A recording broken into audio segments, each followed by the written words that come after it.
ओम शांति। आज हम मीठे प्यारे बाबा की मधुर ईश्वरी महावाक्य साकार मुरली सुनेंगे 18 जुलाई 24 की।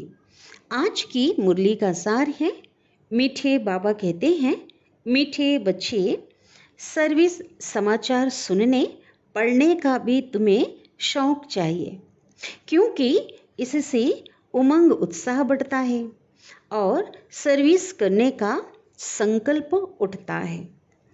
प्रश्न है, संगम युग पर बाप तुम्हें सुख नहीं देते हैं, लेकिन सुख का रास्ता बताते हैं, क्यों? क्या कारण है? उत्तर है, क्योंकि बाप के सब बच्चे हैं। अगर एक बच्चे को सुख दें तो यह भी ठीक नहीं। लौकिक बाप से तो बच्चों को बराबर हिस्सा मिलता है। बेहद का बाप हिस्सा नहीं बांटते हैं, सुख का रास्ता बताते हैं। जो उस रास्ते पर चलते हैं, पुरुषार्थ करते हैं, उन्हें ऊंच पद मिलता है। बच्चों को पुरुषार्थ करना है, सारा मदार पुरुषार्थ पर है। जो भी हमें प्राप्ति होगी, प्रारब्ध मिलेगा, सुख मिलेगा, उसका आधार क्या है? पुरुषार्थ। ओम शांति। बच्चे जानते हैं बाप मुरली बजाते हैं। कौन सी मुरली? ज्ञान मुरली। मुरली सबके पास आती है और जो मुरली पढ़कर सर्विस करते हैं, उन्हों का समाचार मैगजीन में आता है। अब जो बच्चे मैगजीन पढ़ते हैं, उन्हें सेंटर्स की सर्विस समाचार का मालूम पड़ेगा कि फलानी फलानी जगह ऐसी सर्विस हो रही है। जो पढ़ेंगे ही नहीं तो उनको कुछ भी समाचार का मालूम नहीं पड़ेगा और पुरुषार्थ भी नहीं करेंगे ना। आज भी हमारी जो मैगजीन निकलती है संस्था से, हर एक में सर्विस समाचार होता है ना। तो इसलिए बाबा कहते उमंग आता है कि हम भी क्यों ना करें, है ना। फलाने फलाने सेंटर सर्विस कर रहे हैं तो हमको भी करना है। तो इसलिए बाबा कहते हैं जो समाचार सबको सुनना चाहिए, पढ़ना चाहिए। सर्विस का समाचार सुनकर दिल में आता है कि मैं भी ऐसी सर्विस करूं, और ऐसा होता भी है। मैगजीन से मालूम पड़ता है ना हमारे भाई बहन कितनी सर्विस करते हैं। यह तो बच्चे समझते हैं जितनी सर्विस उतना उच्च पद मिलेगा। इसलिए मैगजीन भी उत्साह दिलाती है सर्विस के लिए। यह कोई फालतू नहीं बनती है। फालतू वह समझते हैं जो खुद पढ़ते नहीं हैं। कोई कहते हम अक्षर नहीं जानते। अरे, रामायण, भागवत गीता आदि सुनने के लिए जाते हैं ना, तो यह भी तो सुननी चाहिए ना। नहीं तो सर्विस का उमंग नहीं बढ़ेगा। फलानी जगह यह सर्विस हुई। शौक हो तो किसको कहें कि वह पढ़कर सुनाए। बाबा कहते बहाने नहीं करना है ना। शौक हो तो किसी को भी बोल सकते हैं कि हमें सुना दो। तो बाबा कहते हैं बहुत सेंटर पर ऐसे भी होगा जो मैगजीन नहीं पढ़ते होंगे। बहुत हैं जिनके पास तो सर्विस का नाम निशान भी नहीं रहता, तो पद भी ऐसा पाएंगे। यह तो समझते हैं कि राजधानी स्थापन हो रही है, उसमें जो जितनी मेहनत करते हैं उतना ऊंच पद पाते हैं। पढ़ाई में अटेंशन नहीं देंगे तो फेल हो जाएंगे। सारा मदार है इस समय की पढ़ाई पर। जितना पढ़ेंगे और पढ़ाएंगे उतना अपना ही फायदा है। बहुत बच्चे हैं जिनको मैगजीन पढ़ने का ख्याल भी नहीं आता है, तो वो पाई पैसे का पद पा लेंगे। बाबा सर्विस पे विशेष अटेंशन खिंचवा रहे हैं। वहाँ यह ख्यालात नहीं रहते, कहाँ सतयुग में, कि इसने यह पुरुषार्थ किया है तब यह पद मिला है। नहीं, कर्म विकर्म की बातें सब यहाँ बुद्धि में है। कल्प के संगम युग पर ही बाप समझाते हैं। जो नहीं समझते हैं तो वह तो जैसे पत्थर बुद्धि है। तुम भी समझते हो हम तुच्छ बुद्धि थे, फिर उसमें भी परसेंटेज होती है।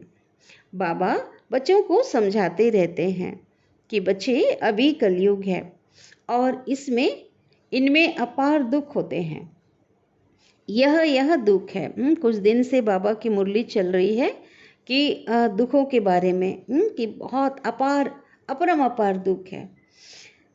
जो सेंसिबल होंगे वह झट समझ जाएंगे कि यह तो ठीक बोलते हैं, प्रैक्टिकल में दिखाई दे रहा है ना, इसलिए बाबा कहते हैं प्रैक्टिकल में जो हो रहा है उनके बारे में बताओ, उन पे अटेंशन खिंचवाओ लोगों का, ताकि पता चले कि ये जो है वो सही बोल रहे हैं।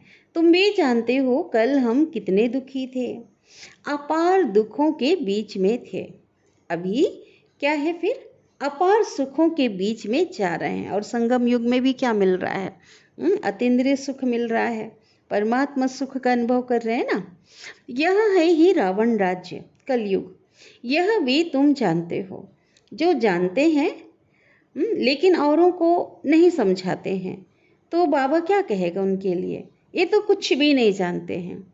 जानते हैं तब कहें कि सर्विस करें, समाचार मैगजीन में आए।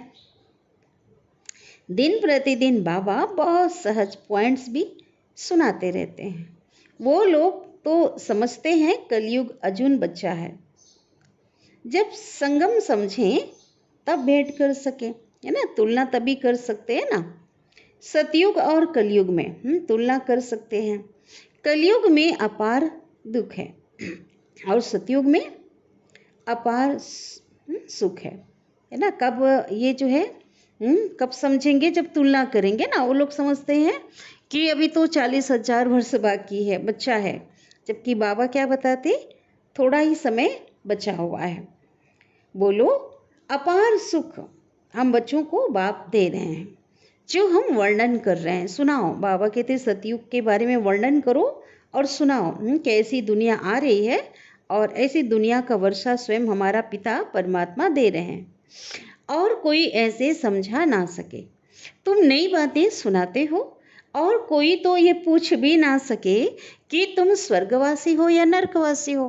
बाबा कहते आप ही पूछ सकते हो, क्योंकि आप नॉलेजफुल बन गए हो। बाबा ने सारी बातें आपको समझाई है। तुम बच्चों में भी नंबरवार हैं, इतनी पॉइंट्स याद नहीं कर सकते हैं, है ना। कई हैं जो नहीं कर सकते हैं। समझाने के समय देह अभिमान आ जाता है। आत्मा ही सुनती व धारण करती है, परंतु अच्छे अच्छे महारथी भी यह भूल जाते हैं। देह अभिमान में आकर बोलने लग पड़ते हैं। ऐसे सबका होता है। बाप तो कहते हैं सब पुरुषार्थी हैं। ऐसे नहीं कि आत्मा समझ बात करते हैं, नहीं, बाप आत्मा समझ ज्ञान देते हैं। बाकी जो भाई भाई हैं वह पुरुषार्थ कर रहे हैं ऐसी अवस्था में ठहरने का। तो बच्चों को भी समझाना है कलयुग में, है ना। औरों को, बाबा कहते हैं आप बच्चों को औरों को समझाना है कि कलयुग में अपार दुख है और सतयुग में अपार सुख है। अभी संगम युग चल रहा है और बाप रास्ता बताते हैं। ये बताओ, कह रहे हैं बाबा, ऐसे नहीं कि बाप सुख देते हैं, बाप तो सुख का रास्ता बताते हैं। तो बाबा ने एक नई पॉइंट कही, रावण भी दुख नहीं देते हैं, दुख का उल्टा रास्ता बताते हैं। बाप तो ना दुख देते हैं ना सुख देते हैं, सुख का रास्ता बताते हैं। फिर जो जितना पुरुषार्थ करेंगे उतना पुरुषार्थ के अनुसार उन्हें सुख मिलेगा। बाप की श्रीमत पर चलने से सुख पाते हैं। बाप तो सिर्फ रास्ता बताते हैं सुख का, रावण से दुख का रास्ता मिलता है। अगर बाप देता हो तो फिर सबको एक जैसा वर्षा मिलना चाहिए। सुख देता हो तो एक जैसा वर्षा मिलना चाहिए। जैसे लौकिक बाप भी वर्षा बांटते हैं, है ना। जो प्रॉपर्टी होगी वो पूरा डिवाइड कर देते हैं बराबर सबको। लेकिन यहाँ ऐसा नहीं है। यहाँ तो जो जैसा पुरुषार्थ करे। बाबा बहुत सहज रास्ता बताते हैं, ऐसे ऐसे करेंगे तो इतना उच्च पद पाएंगे। बच्चों को तो पुरुषार्थ करना होता है ना। बिना पुरुषार्थ के तो प्रारब्ध मिल नहीं सकता। पुरुषार्थ से ही प्रारब्ध की प्राप्ति होती है। कि हम सबसे जास्ती पद पाएं, पढ़ना है। ऐसे नहीं कि यह बल ऊंच पद पाए और मैं बैठा रहूं, सामने वाला ऊंचा पद पाए और मैं बैठा रहूं। नहीं, पुरुषार्थ फर्स्ट। ड्रामा अनुसार पुरुषार्थ जरूर करना होता है। कोई तीव्र पुरुषार्थ करते हैं और कोई डल। सारा पुरुषार्थ पे मदार है। बाप ने तो रास्ता बताया है, मुझे याद करो। जितना मुझे याद करेंगे उतना विकर्म विनाश होंगे। अब ड्रामा पे छोड़ नहीं देना है ना, जो ड्रामा में हो सो मिल जाएगा, ऐसा नहीं। ये तो समझ की बात है। वर्ल्ड की हिस्ट्री, ज्योग्राफी रिपीट होती है। विश्व का इतिहास क्या होता है? भूगोल रिपीट होता है, हर 5000 वर्ष में रिपीट होता है ना। तो जरूर जो पार्ट बजाया है ना, पहले जो पार्ट बजाया है वही बजाना पड़े। सब धर्म फिर अपने समय पर आएंगे, समझो। अब जो क्रिश्चियन है उनकी संख्या कितनी है? जिस समय मुरली चल रही थी 100 करोड़ है। फिर इतने ही पार्ट बजाने आएंगे। बाबा कहते जितने थे उतने ही पार्ट बजाने आएंगे। ना आत्मा विनाश होती, ना उनका पार्ट कभी विनाश हो सकता है। यह सब समझने की बातें हैं। जो समझते हैं तो समझाएंगे भी जरूर। धन दिए धन ना खुटे। मना ज्ञान धन जो है जितना भी बांटेंगे कभी भी खत्म नहीं होने वाला है, बढ़ता ही जाता है। धारणा होती रहेगी, जितनी सर्विस करेंगे तो धारणा भी होगी। औरों को भी साहूकार बनाते रहेंगे, लेकिन तकदीर में नहीं है। बाबा कहते तो अपने को भी बेवस समझते हैं। ठीक है, टीचर कहेंगे तुम बोल नहीं सकते हो, तो तुम्हारी तकदीर में तो पाई पैसे का पद है। यह है बेहद की पाठशाला। हर एक टीचर की सब्जेक्ट अलग अपनी अपनी होती है ना। तो आज देखो स्कूल कॉलेज में हर सब्जेक्ट की जो टीचर होती है क्या होती है? अलग अलग। और यहाँ पे तो टीचर एक है। बाप के पढ़ाने का तरीका बाप ही जाने और तुम बच्चे जानो, और कोई नहीं जान सकते। तुम बच्चे कितनी कोशिश करते हो, तो भी जब कोई समझे। बाबा कहते कई बच्चे बहुत कोशिश करते हैं कि सामने वाला समझ जाए, लेकिन बाबा कहते फिर भी क्या होता है, कोई समझे तब की बात है ना। बुद्धि में बैठता नहीं है, कईयों की बुद्धि में बैठता ही नहीं है। नज़दीक होते जाएंगे, जितना नज़दीक होते जाएंगे समय करीब आता जाएगा, तो देखने में आता है कि होशियार होते जाएंगे। अब म्यूजियम, रूहानी कॉलेज आदि भी खुलते हैं। तुम्हारा तो नाम ही न्यारा है, रूहानी यूनिवर्सिटी। गवर्नमेंट भी देखेगी, बोलो तुम्हारी है जिस्मानी यूनिवर्सिटी, विश्वविद्यालय, और यह है रूहानी, क्योंकि यहाँ रूह पढ़ती है।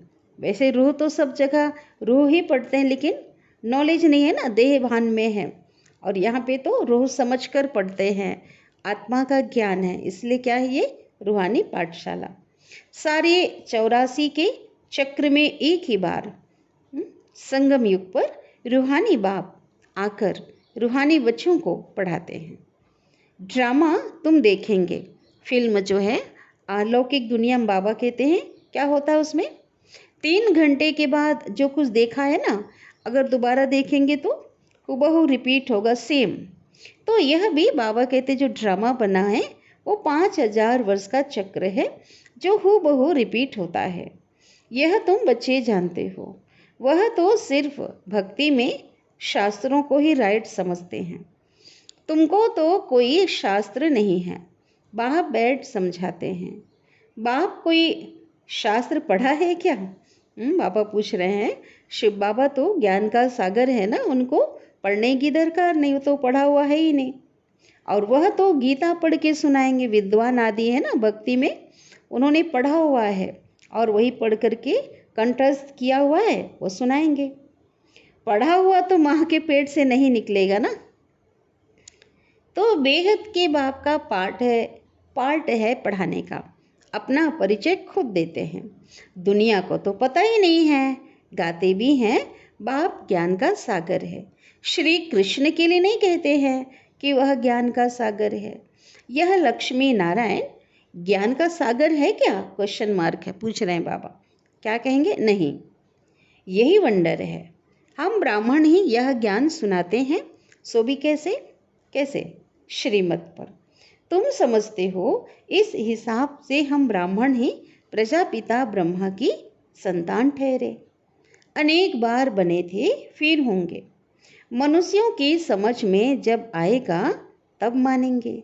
तुम जानते हो, कल्प कल्प हम प्रजापिता ब्रह्मा की संतान, एडॉप्टेड बच्चे बनते हैं। जो समझते हैं वह निश्चय बुद्धि भी हो जाते हैं। ब्राह्मण बनने बिगर देवता कैसे बनेंगे?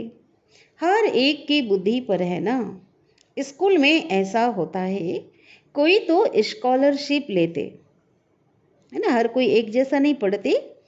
हाँ, किसी की बुद्धि बहुत बाबा कहते हैं ना, तीक्ष्ण बुद्धि है वो अच्छे से पढ़ेंगे, और डल बुद्धि है वो अच्छे से नहीं पढ़ेंगे।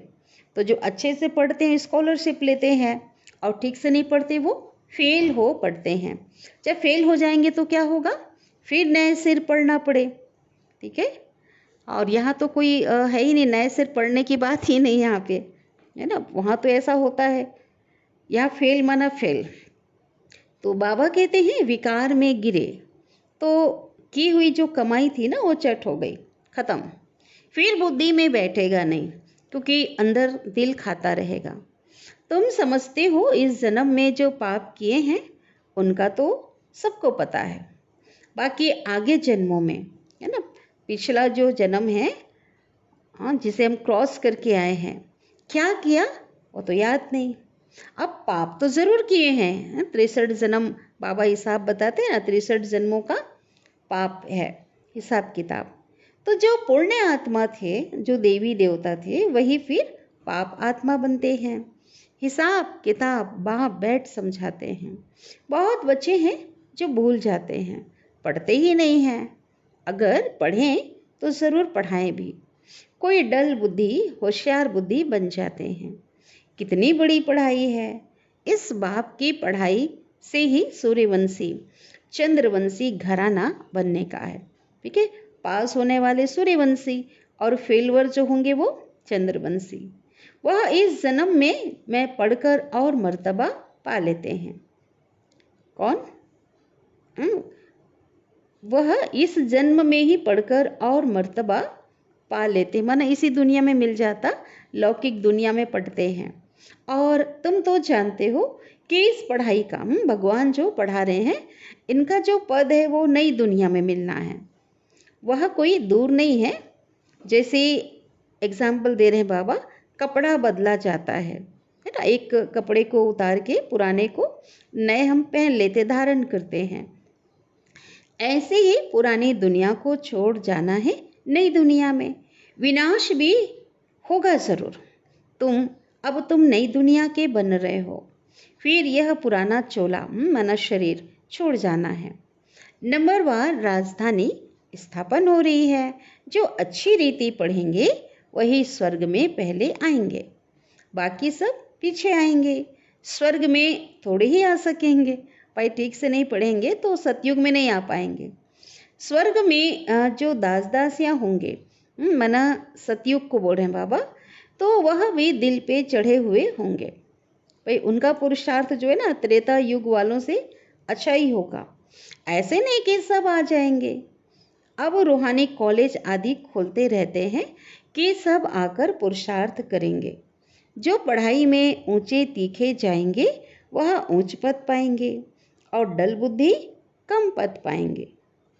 हो सकता है कि आगे चलकर डल बुद्धि जो है, कमजोर बुद्धि वाले भी अच्छा पुरुषार्थ करने लग पड़े। कोई समझदार बुद्धि भी नीचे भी चले जाते हैं। हाँ, अहंकार आ जाता है, देभान आ जाता है ना, श्रीमत का उल्लंघन करते तो कई नीचे भी आ जाते हैं और कई ऊंचे आगे बढ़ जाते हैं। पुरुषार्थ से समझा जाता है कि यह सारा ड्रामा चल रहा है। आत्मा शरीर धारण कर यहाँ पार्ट बजाती है, नया चोला धारण कर नया पार्ट बजाती है। कब क्या बनती है। संस्कार आत्मा में होते हैं, ज्ञान बाहर में जरा भी किसी के पास नहीं है। बाप जब आकर पढ़ाए तभी ज्ञान मिले, टीचर ही नहीं तो ज्ञान कहाँ से आए। वह है भक्त। भक्ति में अपार दुख है। मीरा को बल साक्षात्कार हुआ, किसका हुआ? श्री कृष्ण का। परंतु सुख थोड़े ही था। क्या बीमार नहीं पड़ी होगी? बाबा कहते बीमार भी हुई। वहाँ तो कोई प्रकार के दुख की बात नहीं होती, होती ही नहीं कह रहे। कहाँ की बात कर रहे बाबा? सतयुग में। यहाँ तो अपार दुख है, वहाँ अपार सुख है। यहाँ सब दुखी होते हैं। यहाँ राजाओं को भी दुख है। उस समय राजा महाराजाएं थे। तो बाबा कहते बाबा का देखा हुआ है भाई, उनको भी तो दुख होता है ना। नाम ही है दुख धाम, वह है सतयुग सुख धाम। संपूर्ण दुख कलयुग में और संपूर्ण सुख सतयुग में, और दोनों के बीच का यह है संगम युग। दुख की जो वैरायटी है वह सब वृद्धि को पाती रहती है।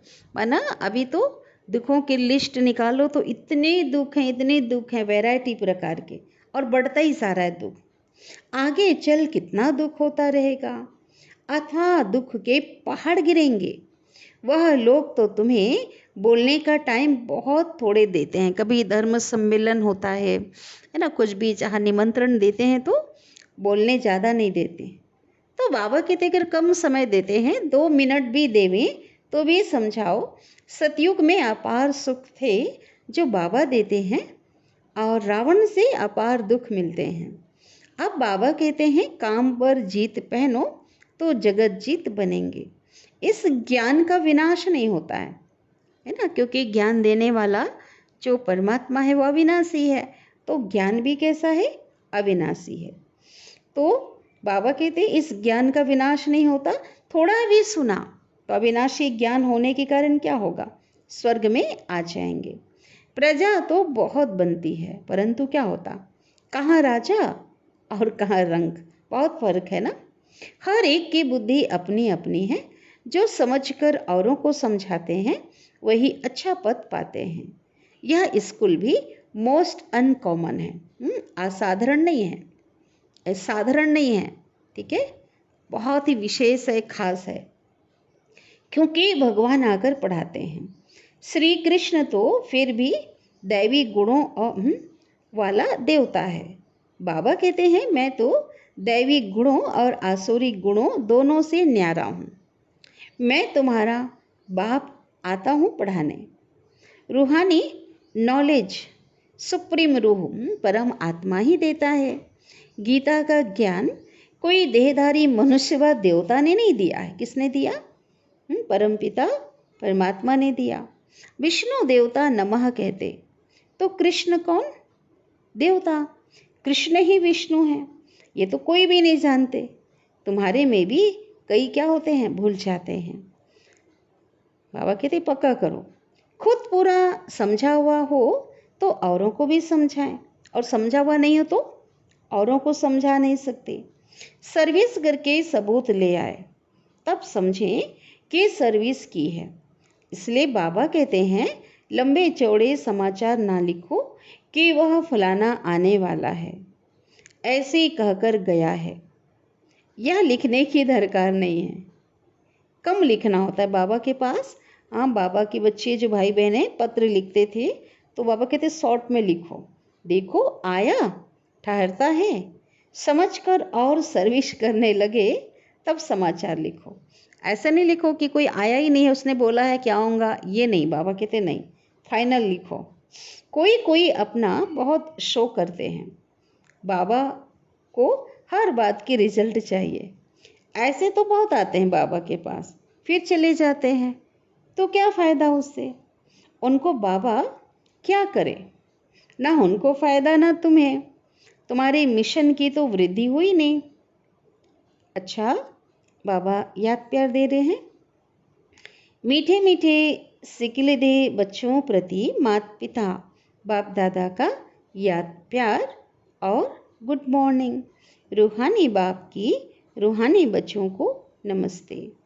और हम रूहानी बच्चों की रूहानी माता पिता बाप दादा को याद प्यार गुड मॉर्निंग और नमस्ते। शुक्रिया बाबा, शुक्रिया, आपका दिल से पद्मा पदम गुना शुक्रिया। धारणा के लिए मुख्य सार है, पहली पॉइंट है, किसी भी बात में बेवश नहीं होना है। किसी के वश नहीं होना है। स्वयं में ज्ञान को धारण कर दान करना है। औरों की भी तकदीर जगानी। सबकी तकदीर क्या हुई है? सोई हुई है, तो उनकी तकदीर जगानी है। सेकंड पॉइंट है, किसी से भी बात करते समय स्वयं को आत्मा समझ आत्मा से बात करनी है। जरा भी देह अभिमान ना आए। बाप से जो अपार सुख मिले हैं वो दूसरों को बांटने हैं। सदगुरु बाबा वरदान दे रहे हैं, दिल और दिमाग दोनों के बैलेंस से सेवा करने वाले सदा सफलता मूर्त भव। है ना? कैसे सेवा करना है? बैलेंस में रहकर। बैलेंस से क्या मिलता है? ब्लेसिंग मिलती है। तो दिल और दिमाग दोनों का बैलेंस रखना है। विस्तार है, कई बार बच्चे सेवा में सिर्फ दिमाग यूज करते हैं, लेकिन दिल और दिमाग दोनों को मिलाकर सेवा करो तो सेवा में सफलता मूर्त बन जाएंगे। जो सिर्फ दिमाग से करते हैं उन्हें दिमाग में थोड़ा टाइम बाप की याद रहती है कि हाँ बाबा ही कराने वाला है, लेकिन कुछ समय के बाद फिर वही मैंपन आ जाएगा कि मैंने किया, मैंने ज्ञान दिया, मैं इतना ज्ञानी हूँ। तो बाबा कहते हैं ऐसा होता है ना, तो लेकिन कुछ समय बाद वो मैंपन आ जाएगा। और जो दिल से करते हैं उनके दिल में तो सदैव सदा बाबा की याद रहती है। फल मिलता ही है किससे? दिल से सेवा करने से। और यदि दोनों का बैलेंस है तो सदा सफलता है। तो स्लोगन है, बेहद में रहो तो हद की बातें स्वतः समाप्त हो जाएगी। ये तो स्लोगन एक लाइन का, लेकिन विस्तार कितना बड़ा है। बेहद में रहना माना एक हद में रहना देह समझना, बेहद में रहना आत्मा समझना, हद में रहना माना लौकिकता में रहना, और बेहद में माना बेहद का बाबा और बेहद का पूरा मेरा विश्व परिवार है ना। तो बाबा कहते हमेशा क्या रहो? बेहद में रहो। हद में इसी दुनिया के भान में रहेगा, और बेहद में सदा बेहद में रहने वाला बेहद के बाबा के पास रहेगा। और भी लंबी इसकी बहुत गहरी पॉइंट है। तो बेहद में रहना है। अच्छा, ओम शांति।